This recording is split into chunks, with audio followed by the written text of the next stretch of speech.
এবার ইরানের হামলার মুখে পড়লেন 12 জন ভারতীয় নাবিক। আজকে সোমবার ওমানের সিনাস প্রদেশের সমুদ্রে এই ঘটনাটি ঘটেছে। একটি জাহাজে হামলা হয়েছে। ইরানের উপকূলরক্ষী বাহিনী হামলাটি করেছে, তারা গুলি চালিয়েছে একটি জাহাজে। যদিও জাহাজটি ভারতীয় নয়, জাহাজটি হচ্ছে টগর জাহাজ। টগর পতাকাবাহী জাহাজে এরকম হামলা চালিয়েছে ইরান, এবং ওই জাহাজে 12 জন ভারতীয় নাবিক ছিলেন।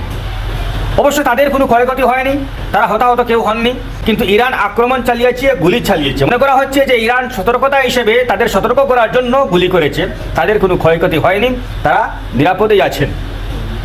কিন্তু এই মুহূর্তে আরেকটি খবর আসছে যে হরমুজ প্রণালী বা সমুদ্রে যে সংঘাত দেখা দিচ্ছে সেটা ক্রমশ বেড়ে চলেছে। ইরান বলেছে, আমরা আমেরিকার সঙ্গে পরমাণু আলোচনায় বসতে রাজি আছি, তবে আমাদের 2টা শর্ত আমেরিকাকে মানতে হবে। কি সেই 2 শর্ত?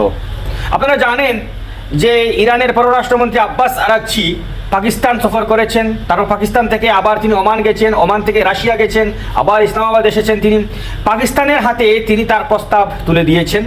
এই প্রস্তাবটি পাকিস্তান ট্রাম্পের কাছে পাঠিয়ে দিয়েছে। সরাসরি কোনো আলোচনা এখনো বসা হয়নি। আলোচনার আগের যে পূর্ব প্রস্তুতি সেটাই নেওয়া হচ্ছে। ইরান বলছে যে আমাদের অভিজ্ঞতা রয়েছে, কাজেই আমাদের শর্তগুলো মানা হবে কিনা বা এই শর্ত আলোচনায় রাখা হবে কিনা সেটা আমরা নিশ্চিত হলেই আমেরিকার সঙ্গে আলোচনায় বসবো। এবার তারা 2টা শর্ত দিয়েছে। 2টা শর্ত হচ্ছে যে লেবানন এবং ইরানের উপর হামলা বন্ধ করতে হবে, চিরস্থায়ী একটি চুক্তিতে আসতে হবে যাতে হামলা না হয়। তৃতীয়ত, হরমুজ প্রণালীর অবরোধ উঠাতে হবে। এটা তো হয় না যে হরমুজ প্রণালীতে অবরোধ চললো আবার ওদিকে শান্তি আলোচনার জন্য তুমি ডাকছো, এটা তো হয় না। এই 2টা শর্ত দিয়েছে ইরান।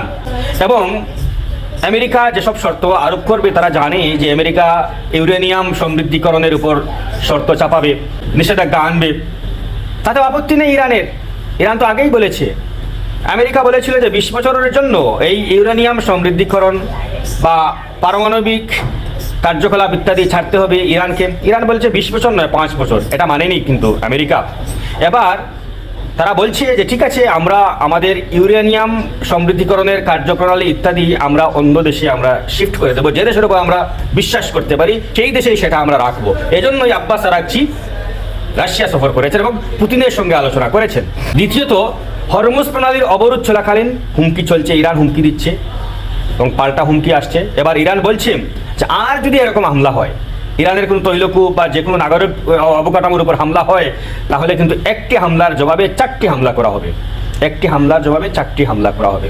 যাই হোক, এবার ইরান তার 2টা শর্ত দিয়েছে, সেই শর্তের উত্তর এখনো আসেনি, পরিপূর্ণভাবে উত্তর এখনো আসে। তবে আমেরিকা বলছে যে ঠিক আছে, আলোচনায় বসা হবে, কিন্তু এই মুহূর্তে এ ধরনের কূটনৈতিক আলোচনা সংবাদ মাধ্যমে ব্যক্ত না করলেই হয়, আমরা একান্তভাবে এগুলো আলোচনা করব।